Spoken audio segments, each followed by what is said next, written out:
All right, folks, Bryce Holdaway here and Ben Kingsley. Just wanting to quickly let you know that when we recorded with Chris O'Dell, Ben, it was on an internet connection, wasn't it? Yep, which wasn't the world's best. No, but the content was so good because we're talking about the causes, not just the symptoms of housing affordability in Sydney in particular. Yep. So just wanted to let you know that because we know the sound quality isn't ace, we've had it transcribed, Ben. We have. Someone had to sit there and listen to us and transcribe all that. So, but yeah, really good content. We still wanted to get it out, but folks, just be aware. You'll still be able to hear it, but in a few parts, there's a little bit of internet sort of interruption. So, and without any further ado, enjoy the episode with Chris O'Dell. Welcome to the Property Couch, where each week you get to listen to two of Australia's leading property experts. Bryce Holdaway, co-host of Location Australia on Foxtel's Lifestyle Channel, and Ben Kingsley, Chair of Property Investment Professionals of Australia, and the 2014 and 2015 Property Investment Advisor of the Year. All right, folks, you're on the Property Couch, where each week Ben and I bring you the insider's guide to property, finance and money management. Hello, Ben. G'day, mate. How are you? Very good. That is good. August. Are you enjoying August? I'm enjoying August. I love the guests that we're having on in August. How terrific was how good was it to play around with those virtual reality glasses? Oh, it was amazing. Terrific. So still talking about it. Yes. Yep, still talking about it. If you haven't checked that one out, have a look. It's the one we did with Nigel Dalton, which was the chief inventor at REA. If you normally listen to us, Ben, I'd recommend you go and watch us on that one because there was lots of cool stuff. Yeah, the video is pretty cool.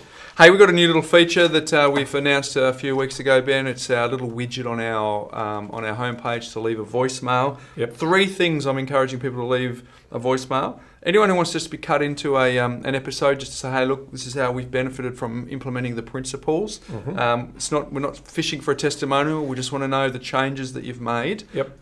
Where you would have gone down one path, but now you've gone down another path as a result of listening. That'd be great to share with the rest of the community. Number 2 is any questions you'd like us to answer on the podcast, Ben. Leave them, and we will prioritise all of those. Yep. So, and it's really simple, Ben. If you're listening to this now on your iPhone, on your Android, on your anything device you've got, Google Play, anything, you can just quickly go and leave a message. And if you're listening to it, it will take 90 seconds. So go and do that. We'd love to. And the third request is we're looking for people who want to be interviewed on the podcast, Ben, who are successful property investors, who have actually implemented the strategies we talked about. And we'd love to find out a little bit more. So those people who are keen to share that, let us know. Now, we can get some of our clients on, and we will, Ben, but we don't want it to just sound like a flavoured exercise. We want to hear from people who are doing it themselves and want to share it with us. So let us know. And of course, a couple of other things. REA videos are going very well, therealestate.com.au. Check those out on our social media. Now, Ben, it's time for you to put your Pippa hat on because there's a very important survey coming up. There is. It's right now, Bryce, we are doing our annual investor sentiment survey. So each year, and we've started this a few years ago, we reach out to all property investors, all budding property investors, and we're going to get a snapshot of how the pulse is out there in the field. What are they feeling? Confident, not so confident? This year, we've also got a couple of additional questions that we've added in to our regular questions, and they're around the lending changes. Has that restricted you from being able to continue on your portfolio building? So there's, and what would be the interest rate difference for you to stop or to change from principal and interest to interest only? So we're going to get some great insight, and obviously that then will become available on the Pippa website. So this is our big survey. It's the one we do where we reach out. It's probably the biggest investor sentiment survey in Australia. So we get all of our Pippa members to send it out to their databases. We'll obviously be sending it out to our subscribers as well. But if you want to learn more, just go to the Facebook page and there'll be information there, or also go to our website and just go into the search on the website for the sentiment survey. But even easier, Ben, if someone's listening to this on the train, they're just walking as we speak, just click on the photo of you and me on the Property Couch. Oh. The show notes underneath that will appear. They can click on the link that Ivis will put there. Stiggy will put it there, mate. This is modern technology. Simple, mate. No way. way. People This can happen. People don't have to go, wow, what was that Facebook address Unbelievable. again? What was the website again? Just go to the show notes, click on the link and fill it out, because it will take you next to no time, Ben, but it will make an enormous impact for you, the listener, for you, the participator, to get the information that comes out of it, the more people that participate. Absolutely. So get on board and we'll get an idea of how the market's travelling around Australia. Thank you with your pippa hat, Ben. Thank you. My mindset minute theme today is, before we get on to our very special guest, Ben. Yes. Two geese were preparing to start their journey southward for their annual migration when a frog asked if they would be willing to take him with them. Oh, jump on the back. The geese said yes, but wondered how it could be done. The frog was very creative, so he produced a long but strong stalk of grass ibis. He persuaded the two geese to hold each end while he clung to the middle with his mouth. The unusual threesome took off and were making good progress when some men below, observing the strange sight, loudly expressed their admiration for their creativity and wondered aloud who had been clever enough to design it. When the frog heard them, his vanity got the better of him and he opened his mouth to shout, "It was I!" He immediately fell to the earth and was dashed to pieces. So, What's the moral of the story? what's the moral of the story? If you keep your mouth shut, and people will never know just how ignorant you are. If you open it, you will remove all doubt. So we have 2 ears and 1 mouth, and we should use it in that proportion because wisdom will provide us the answer as to when we should talk and when we should listen. Oh, very nice. Where'd you There you get go. that one from? Mate, I just sort of pull these things out. Oh yeah, just not revealing your source for that one. Mate, No quote. No anyone. No. well, mate, I as you know, I'm passionate about changing are. mindsets. So if, I love the power of a story. So I thought, what can I do to create a story? So thank you for your Beautiful. feedback. But today, let's crack into it, Ben. We've got a very special interview with Chris O'Dell, the Manager of Research and Insights in the Department of Planning Environment. Welcome to the show, Chris. Thanks, guys. Thanks for having me on. So we've got a government planner on. I mean, these are the people who set the rules about how we build and what we can do. So it's I pretty know. cool. How exciting. And one for the New South Wales listeners too, because Oh, we're very, us being here in Melbourne, we're very Correct. Melbourne-centric, so we've got a nice little New South Wales/Sydney perspective here. But Chris O'Dell loves data and analysis, so much so that he's forged a career using data and analysis to solve real-world problems. Chris is part of the Planning and Statistics team of the Department of Planning and Environment, and he manages a team that provides analysis to help support our strategic decisions. Prior to this role, Chris studied a science degree and spent 10 years as a consultant in the engineering industry. Chris, that would suggest that you love the detail. No, I do love the detail. I love rolling up the sleeves and just getting myself, immersed in the data and seeing if I can find some fun stories and some stuff that can dispel some myths out there about the topics that I'm interested in. So it's a pretty fun job to be in at the moment, and it's a pretty relevant job too. Well, I mean, what are some of those myths that you get to dispel in your job? The one that really gets me, and it's one that I sort of bandy about a bit with people, is the classic one is I always hear people talking about how much of an impact the GFC had on housing supply, especially in Sydney. Yeah. I mean, and I guess we all know that the GFC had a massive impact globally, but in Sydney and in New South Wales and a little bit across the country, the GFC actually didn't have that big an impact on our housing supply. And if you look at the data, it actually tells you that our housing supply numbers were actually dropping about 4 or 5 years before the GFC even hit. So it's quite a convenient story to tell, but it's actually not the truth. We were already plummeting well before the GFC hit. And I just think the GFC just might have just kicked us a little bit further, but it definitely wasn't the cause of a problem in terms of housing supply in this country. So Chris, obviously, I got to meet you at a recent housing affordability conference that we both did some keynotes at. Yeah. And I was really fascinated by the story that you told in your presentation around housing affordability and whether there is actually an affordability issue or a desirability issue. So I'm really keen to sort of have that conversation around what it looks like, because you brought up a great little slide and you talked about this little town called Never Tire, and you said many parts of New South Wales are affordable, and I remember it distinctly, $45,000 for a house on 1,362 square metres of dirt. Just so happens to be a little bit further out from Sydney. How far away is Nevertire from Sydney? Oh, look, it's about, I think it's about 100 kilometres west of Dubbo. So it's definitely not what you call a metropolis or the centre of activity in the state. But I guess, like you're saying, it's this housing affordability conversation that everybody's having. It needs to be framed a little bit more about that. It's affordable. The affordability is definitely linked to the fact that everybody wants to live in the desirable parts of this country, and the desirable parts of this country happen to be our big cities. And if you go out of our big cities, you actually find places out there that are quite cheap. I think 45 grand for a 4-bedroom house isn't a bad proposition for people. You get it on your credit card. You could put it on I think the bank would just, exactly. With subdividable potential, subject to council approval. Absolutely. STCA. Townhouses there. Hey, Chris, if we go to Sydney 101, because we've got a lot of listeners who don't live in Sydney, in fact, don't live in the country. Yep. What is it that makes Sydney so desirable? Well, I'm just sitting in my office right now, and I've got this gorgeous harbour view, and I'm looking out of the window as we're talking, and I can see. Hang on. Aren't you in a government department? Shouldn't you be in a brown building in the middle of nowhere? Oh, yeah. We're lucky. We've got a CBD office, which has got one of the best views of the harbour, that we're very lucky to have it. But, as town planners, I'd expect that. We can see people riding in now. It was good strategic planning. Yeah, future planning.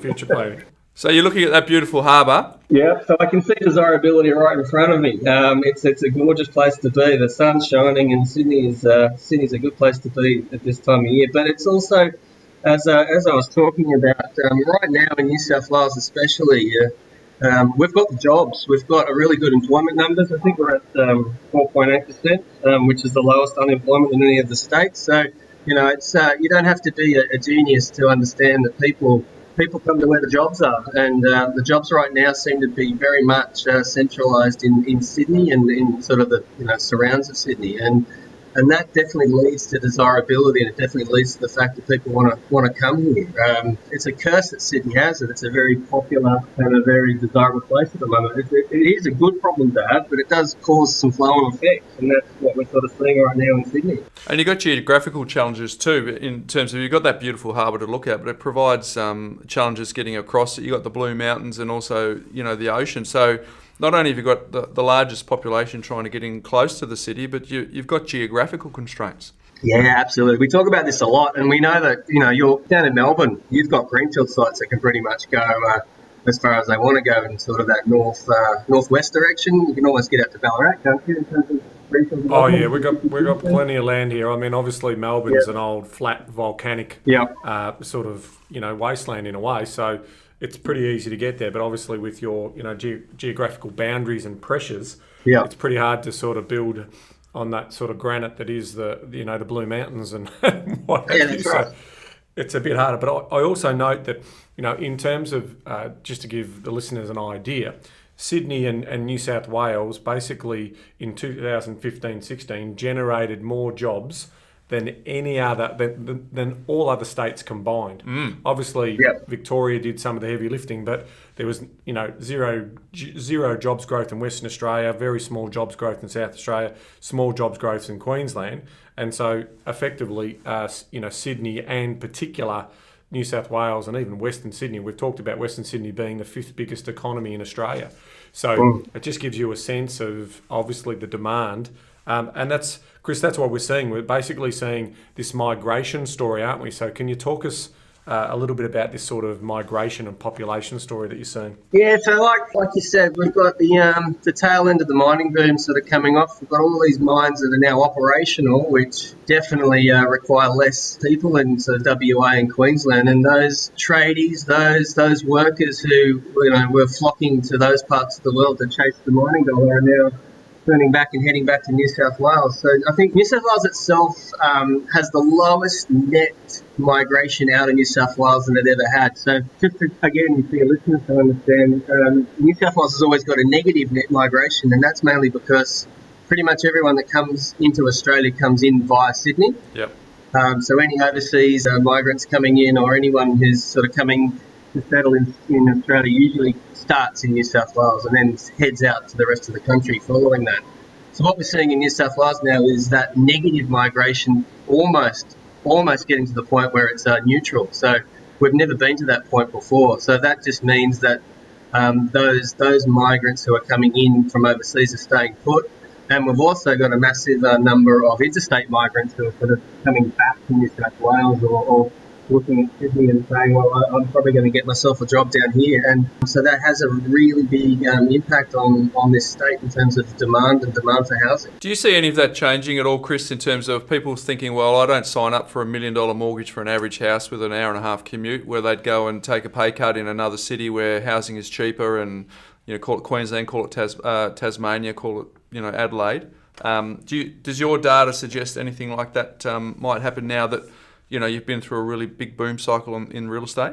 Well, I think the construction cycle that we're on at the moment is still continuing. So we've got, I think we've got about 80,000 homes on the construction in Sydney and New South Wales at the moment, which is more homes than we've ever had under construction in history. Yeah. The service industry that drives Sydney is still on the up. And I can't, personally, I just can't see that changing in the short term. But, I'm not an economist, but everyone knows that these things come in cycles. So inevitably it's going to flip and it's going to change and it's going to sort of redistribute employment around the country again as another city or another state has more job opportunities. But in the short term, I can't see that. Sure. How do we compare to other cities, around the world that are similar to Sydney? Who do you look to get an idea of how you can better plan for the growth in people and the growth in the houses that you've got to build? What are the world cities that you keep an eye on?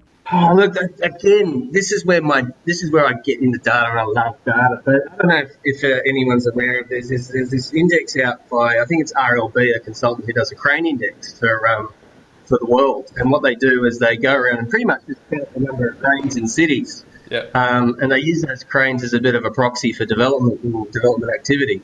And it's unsurprisingly, Sydney's got the most cranes in any of the states in New South Wales. In the city, in the country. But also, if you have a look at what they do for the global cities, there's more cranes in Sydney than there are in all of the North American cities that they count. So Washington, Seattle, I think even Toronto in Canada and a few others. I think about 6 or 7 of them. Sydney's actually got more residential cranes than all of those combined, and it's got, I think it's the second highest number of residential cranes in the world that they monitor, and the highest is Dubai. So we're kind of right up there at the moment in terms of our construction. So that's obviously, you're saying you love the data. What other sort of indexes or data do you look at to map Sydney against and New South Wales against the rest of Australia or the rest of the world, Chris? I mean, our biggest data source is always the ABS. We love the ABS, and we have a lot of time for the ABS. Is this cash for comment? And we can never let the ABS go. They're a very important asset to us, to everybody in this country. So we use those guys a lot. But we get a bit creative with our data sets. So like I said, we use a crane index to monitor activity. We also, there's a couple of sites out there that do things like a trading index that measure the cost of the hourly rates of traders across the country, and we monitor that to see, if there's a drop off of the hourly rate of a plumber, or the wet trades or the dry trades, and that could be a lead indicator that things are starting to cool down somewhere. And we compare that to what's happening across the country, because there is a lot of debate at the moment about the construction in Sydney that it's being limited not just by the supply, but limited by the actual the trades, the wet trades. I mean, how many plasterers do we have in Sydney to actually build all these apartments that we're building at the moment? And that could be one of the factors that sort of limit how many we can build in a year.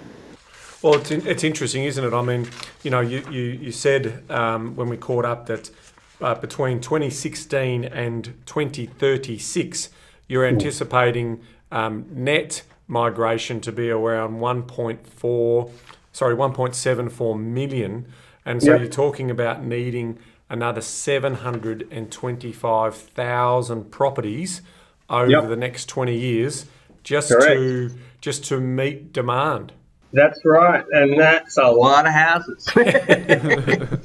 It's a lot. I think it works out to be about. I think we got to get about 36,000 a year to keep up with that. Now, So, Yep. Chris, just on that point, I mean, this is where the planning piece comes in. So this is where you've got to try and get the mix right. And for our listeners, I mean, everyone would love that sort of 600 square metre block of dirt, 500 metres from Bondi or Manly, and that land is obviously always under pressure to be reused. So we call it backfill, where a single dwelling becomes two, or a single dwelling becomes three, or the rezoning takes shape, and then all of a sudden that street is now zoned medium density, and all of a sudden you can get 30 apartments on that particular site. I mean, this is the challenge, isn't it, for planning around, because I mean there's always that not in my backyard versus I love the amenity it delivers me in terms of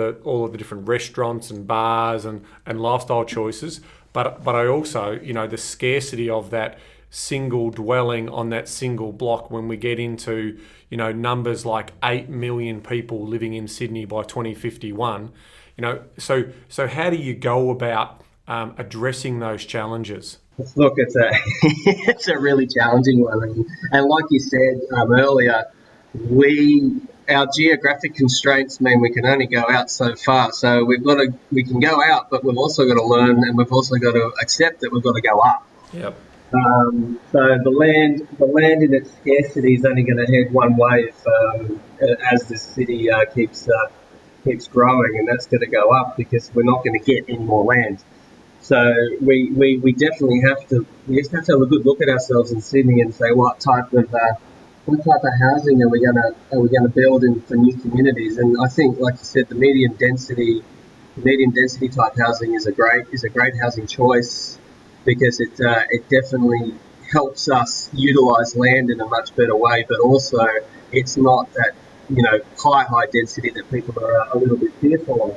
In saying that, though, I don't think there's anything wrong with high density. I think high density is a great alternative for people, or housing choice for people if they want to pursue that. And what we're also noticing in the data, which is an interesting phenomenon in Sydney, is that in the history of Sydney, and I'm sure this is a very similar history for most of Australia in terms of the of families, is that families would historically you'd go to uni in town, you'd find your partner, you'd check up, you'd maybe sit in the share house for a while, but then when you decided to have a family, you'd go out to the suburbs, and then you'd get your 3-bedroom house and your 600 squares and live a happy family life. And I don't think that's the reality anymore.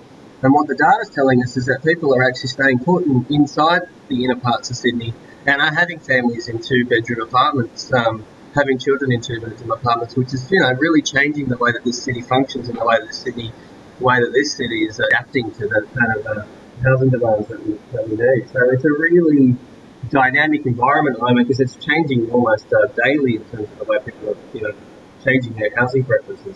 Well, Sydney embraces that more than any other sort of capital in the country, don't they? Because the fact that you guys are building lots of apartments and it's not becoming an oversupply issue like it is in Brisbane and Melbourne and Adelaide. We've said it before. It used to be Jack and Jill went up the hill to fetch a pail of water. It's now Jack and Jill went down the lift to fetch a baby chino. So people are really changing. They're really changing the way that they see, and I think Sydney leads in that regard. But on that, in terms of your role within the government, do you speak to other people within similar roles in other state governments around the country just to get some of the learnings? Because you'd be facing some unique challenges that the rest of the country would really love to well, not love in terms of housing affordability, but there are some oversupply issues in other states. Is there a collaboration that you get across the states? We do a little bit, yeah. Like, we often talk to our colleagues and just say what's going on. But like you said, with that oversupply issue, and this is where Sydney is a bit different, is that you're talking to people interstate. I've noticed with Melbourne and Brisbane especially that oversupply is definitely a CBD-centric oversupply, so very much sort of in the inner parts of the city. I don't know if you guys agree with me on that one. Yeah, no, totally. Yep, but the data suggests that. Yeah, but we're in Sydney, we've got, and I think it's an advantage that Sydney's got, is that this housing development we're experiencing at the moment is very well dispersed across the entire city. So You're getting apartments being built, fairly high density apartments being built, 50 kilometres outside of the CBD, which I think helping the city not have an oversupply in particular areas, but offering those sort of housing choices across the city. But getting back to our colleagues across the border, it's an interesting thing that we talk about where housing choices is a national problem, but it's definitely dealt with more than often than not at the state-centric kind of level. But like we were saying earlier, when Sydney cools off a bit, and I don't know, there's another mining boom, or I don't know, a tech boom in Adelaide, or a tech boom in Darwin, or whatever, something happens. The chances are is that Darwin or Adelaide aren't going to be prepared for it because they've been working off the assumption that most people are going to Sydney, and by the time that people decide to flip and come over to Adelaide or Darwin or something like that, it's probably a bit too late for the planning to keep up with it, which is why we always have a bit of an undersupply problem. So I'd love to see a bit more of a national approach to this, where even though, say, Brisbane is a bit cool at the moment, they're still getting ready for the next boom, because it will come eventually. It always does. Yeah. Yeah, look, I mean, obviously, there's no doubt we're moving from a population base of, sort of 24 million up towards that 35 million range. So, you're absolutely right. The shelter will always be an essential need for all population coming through, and there will be certain pockets that will perform better than others purely based on, what you call desirability, that we call living and lifestyle drivers. Yep. That will push people into areas. And, property is a statement of who you are. It's an emotional asset. And so that's why certain areas do better than others. And I know, you said that you live in the sort of Newtown area and you love that sort of vibrant, eclectic type community, arts community in there. I spent 10 years in Sydney and I have a property in Alexandria there, and I love that sort of Erskineville village and all of that type of stuff. So these are the sort of things that we're looking for, but we've also got to be accepting of the fact that our two big global cities being led by Sydney are going to have that density increase compared to, say, we haven't seen density until you've seen, say, downtown Shanghai, or you've seen downtown Hong Kong, or you've seen downtown Singapore, where that density is incredible. If we look at the Australian footprint, our density, per person per square metre is nothing, but there is going to be that generational change that needs to happen. Yeah. Bernard Salk calls it the empty island syndrome. We've got this empty island with a few sort of coastal fringe activity spots. I always say to people that Sydney and Melbourne, we want to play with the big boys when it comes to the global cities. We want to get up to that point where we are a global player and a global city and global cities. Yeah, totally. But like you said, density is one of the key factors in any of these big global cities that we all know about. We all go and visit and go, wow, they live very different to us. So I think it's one of those discussions that we need to have as a country and as global cities, that this is what comes with it. I agree. I mean, anyone who's well travelled will, people who go to New York, I haven't heard too many people say that they didn't love New York, in terms of having a look around and enjoying New York. I think the same could be said about Sydney and the beautiful harbour there, and, same with London. I'm a massive fan of London as a city. Yep. I think it's got a vibe, it's got, real diversity, and it's got history. And I think you put all those things together. And for Melbourne, obviously, we're big on our culture and our arts and our sport. Mm-hmm. So, and obviously our education hubs. So, and Sydney being really probably our financial capital. Mm-hmm. So, from those points of view, they are good foundations on which to build, big societies that have really good standard of living and opportunities for people to make a lifestyle that they want to enjoy. Oh, look, I couldn't agree more. I think, we really are in a city, and I think Melbourne is the same, and maybe Sydney's just a little bit ahead, where we're flipping from a suburban city to an urban city. I'm personally pretty excited about that, because I love the idea of a real urban city where there's just so many opportunities for people to get out there and do all that fun stuff that big cities bring. Yeah, I agree. I mean, there's nothing better than being able to sort of, like, there's 2 concerts on that night, there's 4 musicals, there's, 2 shows, there's 4 art galleries open. The place is just vibrant, and, there's always that opportunity to enjoy that. But then retreat to, your castle. But that castle could be in the sky, or that castle could be in suburbia. Of course it can, and as long as it's well connected, that means that you can get around easily, and it doesn't really matter too much that you're living on the 15th floor, because you get out and about, and you're probably not in your house as much anyway, because there's so much fun to do and so many places to go and things to see. Using that as a bit of a backdrop, Chris, how are you seeing the change in households? Because mum and dad, the 2.3 kids in the 70s is now there's an increase in people living alone and people who are choosing not to have children. So how is that coming into planning, and how do you plan for that? Is it just an extrapolation exercise? Yeah, look, it's a real challenge. Well, it's not so much a challenge, it's just understanding what's going on out there. So you're absolutely right that lone person households are on the increase, but it's driven by people living alone, but it's also driven by the ageing population.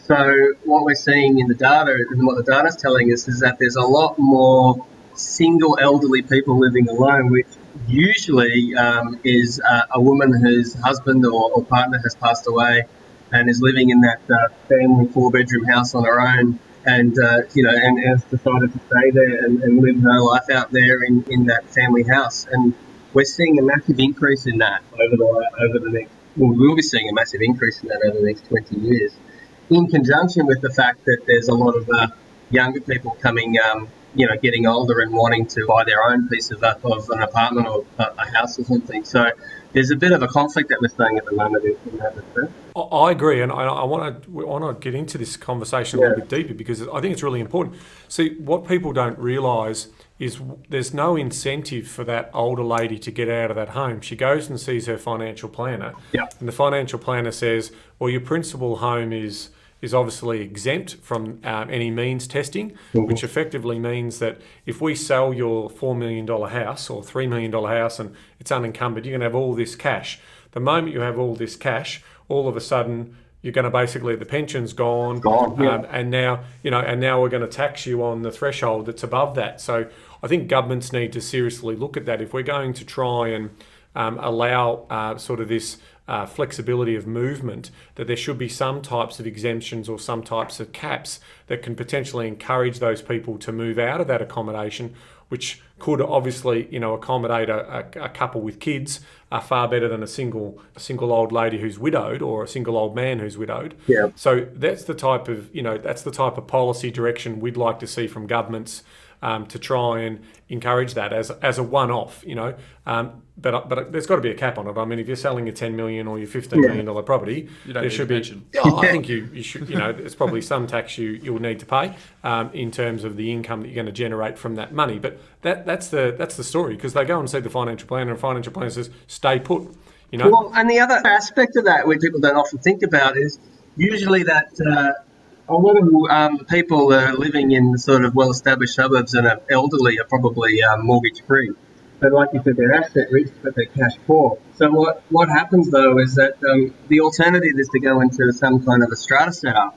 And then they're slugged with quarterly strata fees that they're not used to paying. So if you're living in your fully paid-off house and you're alone in a four-bedroom house, then you can make that decision to let the garden grow out a little bit and then get the local, your local neighbour to help you mow the lawn once every 3 or 4 months. Or, you can let that second bathroom pretty much fall apart because you only use one of the bathrooms and you only use the kitchen and the living, and you let the other 2 rooms, gather a bit of dust. But you're allowed to make that decision because it's your mortgage. It's your house and you don't have a mortgage on it anymore. Go into a strata and all of a sudden you're slugged with $400 or $500 a quarter. You probably know how much more better than I would what that is. Well, it's thousands when you're talking about lifts and exactly all amenities. Yeah. So you're absolutely right. And as a pensioner or as a retiree who's got a very, very defined fixed income with very clear costs, and then you get that letter in the mail that says, there's a bit of a drainage problem and you're going to get hit with a special levy. that really freaks people out, and it should, because they don't have the money or they don't have the income to kind of find that extra $1,000 of damage to the block. So that's another aspect of it that makes it a little bit less desirable for people to sort of downsize out to these apartments. Yeah, that's definitely a consideration. Yeah. I mean, in your keynote, you talked about ageing and how that's going to affect Sydney. Is there any insights that you can give for people? Are people largely going to stick around the area that they're in? Will they move further out? Are there any areas that are likely to get more of the ageing population than others? Yes. I feel like there's that phenomenon where people like to age in place, and they should. So if someone is comfortable in that suburb or their community and they've built the connections, then we shouldn't be telling them that they have to move out because they're occupying a 4-bedroom house and there's only one of them. That's not the right thing to do to people.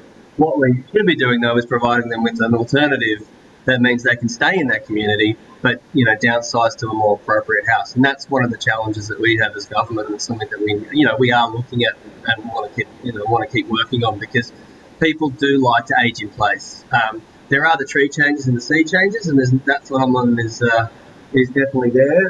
And what we also see now is, and this is something that I think is a sort of emerging phenomenon, is you get your cashed up Sydneysider who's sold their 3-bedroom house for $2.5 million and then moves up the coast with $2.5 million and then starts buying the coastal properties, and you know what's going to happen then, don't you? It's going to start pushing up the value of those properties out there, because the market will be there for that. So that's something we're keeping an eye on as well. That's interesting. I mean, because ultimately, when you build these bigger urban cities, you talked about it before about ease of access and getting around. So congestion, those types of things are a big problem. Can you just share with us some of the infrastructure that is being undertaken? Obviously, we've got a lot of listeners all around the world and outside of Sydney. So the people in Sydney know about it. It's called roadworks and delays. But you've got an enormous amount of projects underway. You've got tunnels, you've got train lines, you've got light rail. So just, some of the bigger projects that you think are going to make an impact. So I think the government at the moment is really focused on, I think the infrastructure spend at the moment in Sydney is unprecedented. I don't have the data on me, but it's enormous.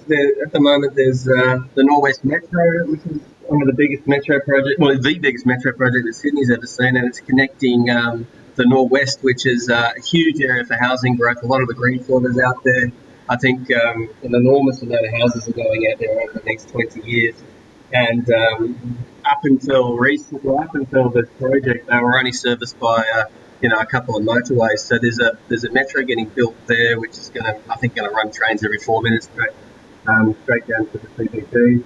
And then that's going to connect out to another big, massive metro project, which is Sydney and the Bankstown Rail Corridor, where they're going to upgrade a rail corridor, which is, again, a really focused area for the government of urban renewal, where we're going to really upzone and utilise that land and make sure that we can get the right density there. And in conjunction with that, a metro line's going to go in as well, with another 4-minute train that's going to run into the CBD. So, there's metros, there's some big road projects going on. There's a lot of sort of mini projects going around all parts of new housing development to try and open up space. So if there's a need for a new water recycling plant, and if that goes in, so that's going to open up an area for housing, then the government's really focused on getting all those little mini ones up so that we can get a really coordinated approach to this. So yeah, huge amount of infrastructure going in at the moment. And Chris, on that, if you've got more population coming, that will invariably mean more children. So, what about school programs? Is there many plans for new schools to be built, or are they just going to be a bit of pressure on the existing ones? Again, not working for education, but I do know that there's absolutely a coordinated effort to make sure that schools are responding to the changes in population. So that means, say for example, I think in Parramatta, which is for people who's not aware of Sydney, it's about 20 minutes outside of Sydney, which is what we're calling the sort of Sydney second city, which is a really by helicopter. Yeah. On the train, I was at it yesterday. You get out on the train. On the train, it's all right. Not by car. If you're going to go Parramatta Road, that's right. I'd like to get out there. Maybe at 4 a.m. in the morning. Catch the train, you do it in 20 minutes. I did it yesterday. Perfect. They're experimenting with ideas like high density schools, so schools that go up, not out. So more like your Japanese schools where they're in towers as opposed to larger pieces of land. And I know education is looking at those sort of solutions to kind of make sure that there is schools for everybody. Yeah, I mean, look, it's going to have to be part of the mix Yeah. in terms of what it looks like. I mean, the reality is that's what happens when you get these urban cities. They go up. I mean, that's the sky is their new it's their new soil. So from that point of view, I completely understand. Well, we had Nigel on Ben, so if they go up in those towers, they can just put their virtual reality goggles on and see an oval and kick a footy to their mate sitting next to them. Yeah, we had the chief inventor of the REA group on. It's kind of cool playing basketball on the 15th floor, the 20th floor of a tower, looking over the city skyline. I reckon I'd love that if I was a kid. Well, the golf driving ranges are a lot of fun too, up in the sky. Like if you've ever been to Japan or into those markets, they've got these golf driving ranges that just randomly appear as you look out over the city. Yeah. It's like, oh well, fair enough. It's nuts, but it's those sort of things that look like I don't know. I've been over to these cities, and you think, oh man, this is really cool, and then you realise that actually, you know what, cities not that far away from delivering on these things. Yeah, and it's going to have to be part of the mix. It absolutely is going to have to be part of the the mix. more. So, Chris, I mean, obviously, you're in government, so you've got to probably be careful in terms of what you're talking about here. But if you had the key to the city, what would be one of the things that you would like to see done? If that you think could have a really, really big impact on housing affordability. What would be one of the main things that you think that the governments need to address, or community or business ventures need to address to try and make housing a little bit more affordable? To me, I think it's really about that diversity of supply. I mean, supply at this stage is probably the key to most of this housing. Once we get the supply back up, and we're doing that, I think, and Sydney's building more homes than it ever has before. But for me personally, it's that diversity of supply. So it's making sure that when we build a new apartment block or a new high density precinct, that we make sure that there are affordable housing for people, that we make sure that there's a lot of universal design principles applied to those apartment blocks, so that it's suitable for a family, but it's also suitable for somebody who's got an ability problem. So if someone's got a wheelchair or a walking frame, they can also live in that apartment. I'm a big fan of universal design and making sure that our apartments respond to that, and also making sure that we have that nice mix of diversity in our apartments, so that it's a 2-bedroom, it's 3 bedrooms, it's 1-bedroom studios, it's 4-bedroom apartments with two levels for people who really want to extend and have that family life in an apartment block. But also medium density, getting creative with our medium density design and our dual occupancy, so that we can utilise the land a bit more, and really just having that conversation about the fact that we are changing in Sydney. And as much as people are a bit scared of it, and I can see why, because it changes the way that you function in Sydney. I live in a terrace house in Newtown, as you said, and right next to my house they built 7 stories and 220 new apartments, which a lot of the people in my area were absolutely petrified of. And I wasn't too worried about it because, I'm a bit more of a realist when it comes to this, and I live in it, so I understood that this was necessary. And the end result of that development was, once it's actually finished, people go, oh, it's actually not that bad. It hasn't affected us in any way. And I'm like, yeah, I know, I was telling you that, but it's just the fear of the unknown is also. So it's getting that and making people aware of the fact that it is going to change, but there are a lot of benefits to it, as well as there are challenges. Well, that story just goes to show you can't be a prophet in your own village. But when you're planning these the expansion of Sydney, does the high speed or the potential high speed rail ever come up in discussion? Because we know there's been a few goes at it and it hasn't come off the ground, but surely that's becoming more and more front of mind for people that are trying to plan for the next 20, 30, 40 years. Look, I mean, okay, I can only comment on that personally. I haven't had a discussion. I mean, we talk about it in terms of what would work for connecting cities together, so absolutely. But whether or not the government is looking at that, something that I probably can't talk about because I don't have a good handle on it. But I'm sure people are talking about it. I can't see why they wouldn't. It seems to me to be something that we definitely need.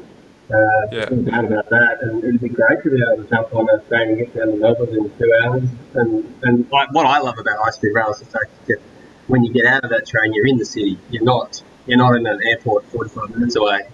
You're right there in the middle of town. So, yeah, I'd love the idea. I think it'd be a great idea. So just on the automation piece and technology and innovation, have you been exposed, or is there any penetration into planning and the sort of department around Hyperloop or automated cars and what, potentially, drone transportation and all that type? Is that all being sort of talked about? Because there's obviously projects happening around the world looking at these types of transportation solutions. We also saw Elon Musk talk about, obviously, going underground, probably a hidden agenda there to keep the Tesla cars selling. Doesn't want to take the cars off the road just yet. But the reality is there's going to be obviously tunnelling. There's going to be all these options. Is that getting to your level of government in terms of, is anyone responsible for looking long-term planning, say the next 20, 25 years?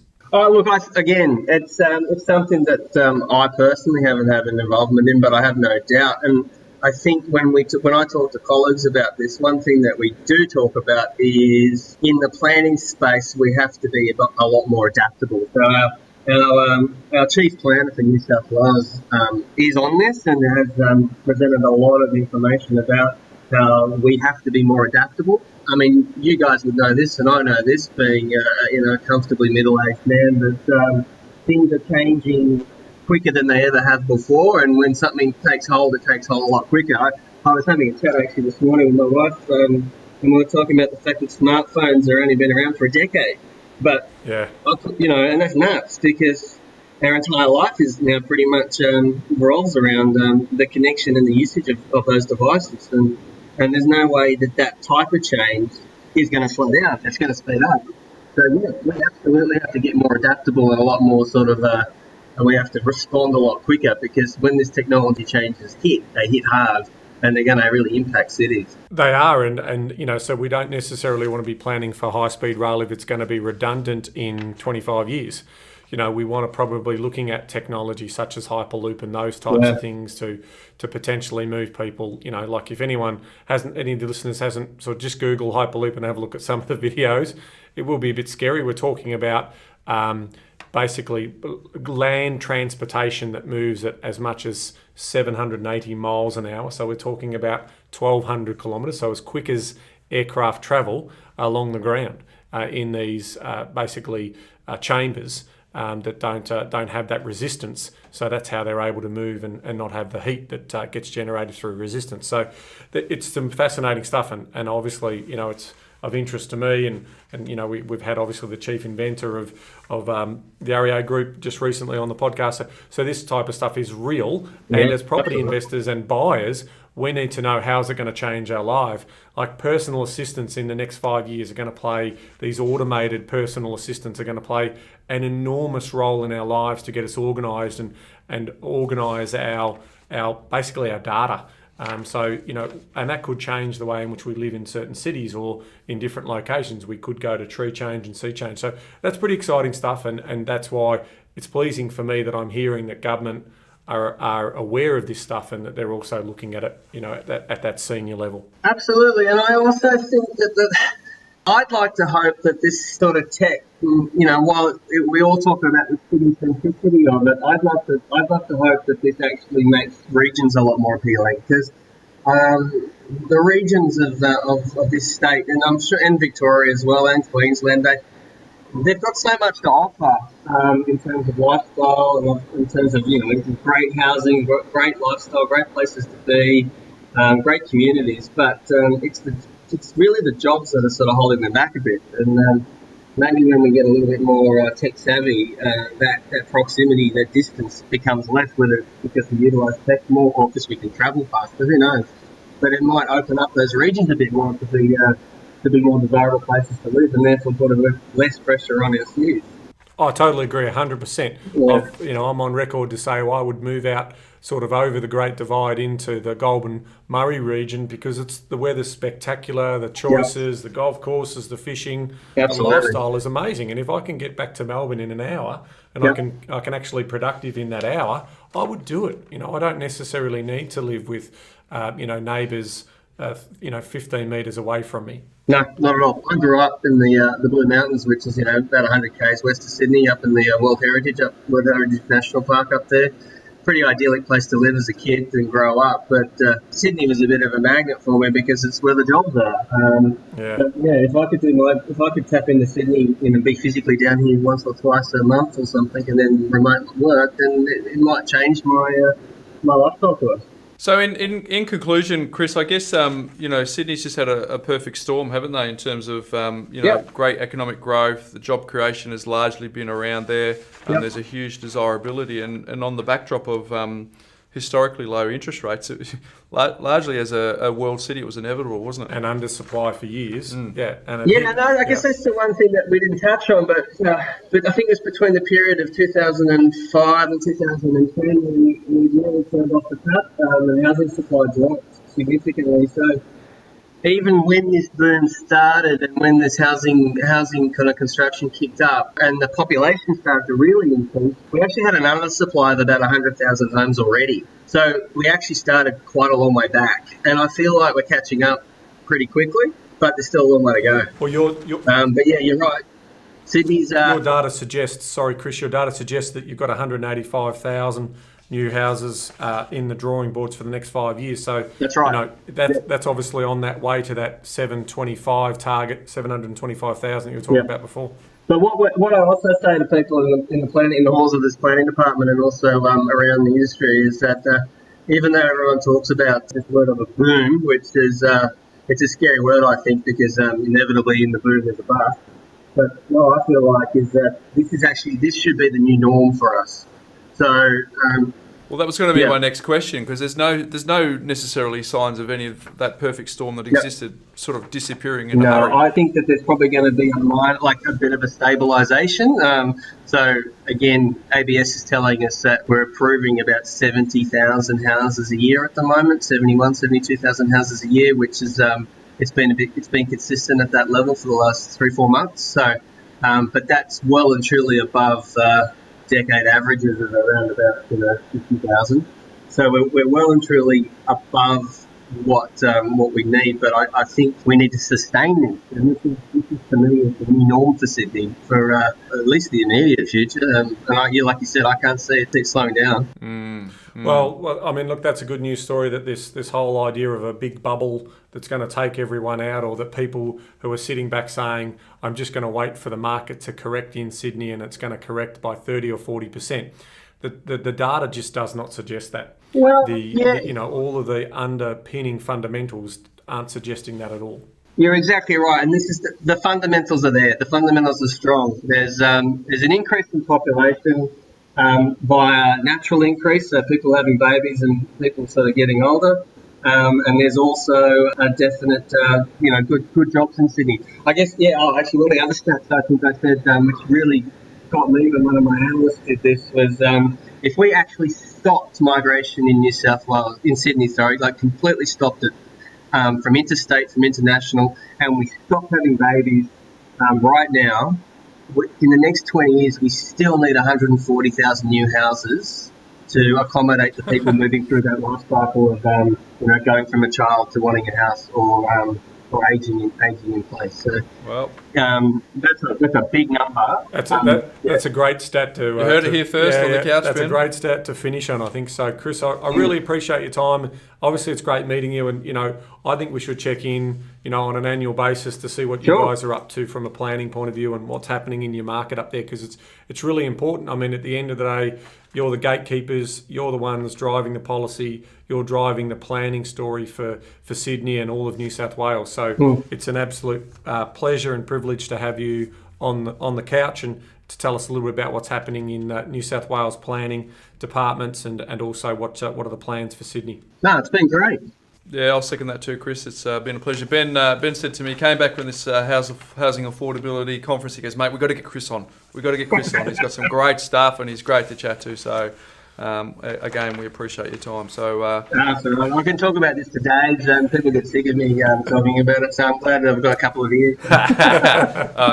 just a few extra listeners as well. But good on you, Chris. Not a problem. As Ben said, we'll check in with you again. And thanks again for coming on the couch. Yeah, it's been my pleasure, guys. Thanks for that. It's been fun. All right, Ben, how good was that? It's not often you get to get someone from government to come and contribute, but I can see now why you said to get him on. Well, he's passionate about it, and the best part about that is that he's got a good story to tell. It's a good message. It's a challenging message. Housing affordability is not easily solved, but you get everything into context, don't you? So it absolutely, we keep coming back to this. It is a supply and demand story. Yeah. It's as simple as that. Undersupply before the boom started. They're trying to catch up. They haven't caught up yet. So it's still very much a story of, strong demand, tight supply, and that's causing the values to keep moving higher. And to quote him, Ben, I love finding creative solutions to people's problems using data and analysis. I particularly love predicting the benefits of a project. So he's clearly loves his data, loves what he does, has a nice lifestyle there in the inner west of Sydney. Life's good as Chris. So thanks again, Chris, for coming on. Chris. Hey, my life hack's very, very quick, Ben. Yes. In our household, we probably go through a minimum of 50 eggs a week. Did you know that? 50? Yeah, minimum. What are you growing them and hatching them and Mate, then eating Did you know chicken that? Do you know that the yolk of the chicken is the most healing part of the egg? So quite often we will get we got a Thermomix, so we get 6. Here's a little life hack. There's a plug. We get 6 egg yolks, not with the white. Put them into the thermo. 2 tablespoons of honey. Put it on 6 minutes at 60 degrees, speed 4, and it makes the most amazing custard, which the boys can eat, and they gag for it. So we go through a lot of eggs. What do you do with the whites? Well, they just we freeze them for pavlovas, mate. No, I'd love to say You've got a greenie bin. Have you got? yeah. Well, Ibis is saying that we wipe it on our face. No, we don't. In fact, we probably haven't found a very good use for the whites. Well, yeah, because we don't eat pavlovas. Well, maybe they can help with your push-ups. Yep. So you can, dig for the beach. Yep. So you can. Mate, I am still doing those 10. Don't worry about that. Well, that's good. I'm glad. Hey, so here's a little one for you because we're eating a lot of eggs. We scramble them, Yep. we poach them, we have them in Russian custard, all this sort of stuff. Steaming eggs, Ben. Steaming them. So put the steamer on the hot plates. We put the eggs in, sometimes 6 or 7 or 8. Yep. Whack them in for 9 minutes. So not boiling, just steaming. Not boiling. Here's the magic. Here's the life hack. Right. Because when you boil them, what do? You have to individually take every little mosaic of the egg off. It takes you forever. Yep. If you steam them, I've got your attention. I like that. When you steam them, you put them in for 9 minutes, up 9 or 12, depending on how hard you want the egg. Yep. And then once they're done, put them straight into a bowl of cold water. Yep. Right. Yep. And then crack them, and the egg just peels off. Sometimes shell. the shell just peels off in 2 sections. So for those people who love boiled eggs, try steaming them, and they are more fluffy. There you go. More fluffy. There you go. Oh, I know. Well, why are we doing a cooking show? Well, I mean, this is great. So that just goes to prove that I eat eggs and grass. So, but there you go. Try it, guys. Steam your eggs rather than hard boil them. Did you know? Did you know, Bryce? A couple of did you knows. I'll start off with. I'm in my eye. I do need glasses. I absolutely need glasses. Well, at your age, you should, mate. So I'll start with the first one. You can. Yeah, true. Well, 47 now, birthday boy. Not like a young'un like me. As of yesterday. Yeah. So thank you very much for acknowledging that for me. So there you go. Don't worry about that. We'll move on. Okay. What? It's not about me. It's not What? about me. Ibis is now giving me a little cuddle saying, happy birthday. Well, it's not about me. Let's move on. Well, it's not about him, but he said that 3 times. You cannot snore. You cannot snore and dream at the same time. You cannot snore and dream at the same time. Well, you don't do a lot of dreaming then. So, no, I don't. Because I do plenty of snoring. Now, into the more interesting stuff. Hang on, can I just put a quick put in there? Yeah. So when we do our conferences, you've obviously got to share share accommodation with poor Jamie from up in Sydney. Yes. And then we're about to go to America, the 3 of us, and I've got to share with you. So I've earplugs. I've got to get heavy duty earplugs, don't I? Yeah, you can sleep in the bathroom. Okay. Now, a couple on lightning. Did you know that men are 6 times more likely to be struck by lightning than women. And I tell you, sometimes Jane would wish I get struck by lightning. So I wanted to she would like to see my numbers grow in that space. So there you go. So 6 times more likely. And here's one that just completely blew me, and I don't even know the science behind this, but apparently bolts of lightning can shoot out of an erupting volcano. Fair dinkum. How the hell? How does that work? I don't know. I I'd like to see that. would like Only to. on YouTube, So, though. so talking about our little icon on the website, if you know how lightning will actually shoot out of a volcano, can you leave us a voicemail? Because I want any of your scientists out there, and you know that, then leave us a little voice message, and we'll play it on the podcast to sort of say, It's a good we point. know the answer. It's a very good point that Because you I make, have Ben. no idea how that would work. We can use that voicemail for people to leave me life hacks, and also, so very. Oh, mate, you There are you go. really growing in that. Did you know segment? Seriously, that's really stretching minds. I'm embracing it, Bryce. I know. I'm embracing I'm loving it. So there you go, folks. Again, we've had some terrific insights into the New South Wales and more specifically the Sydney market today, which has been terrific, and lots covered off that. And mate, we've still got some terrific guests to come, including at the end of the month, an international sports star who we will not be telling who it is yet. It's a surprise. It's huge. Yep, huge. So stick around for that. So stick around, or guest. Or guest, there we go. It's Hashtag or guest. Thanks to the stick. So mate, until next week. Until next week, Bryce. You almost have it. See, I was ready. Knowledge is empowering, but only if you act on it. Mate, you've got wisdom beyond years. And of course, until next week, mate. See you later. See you later.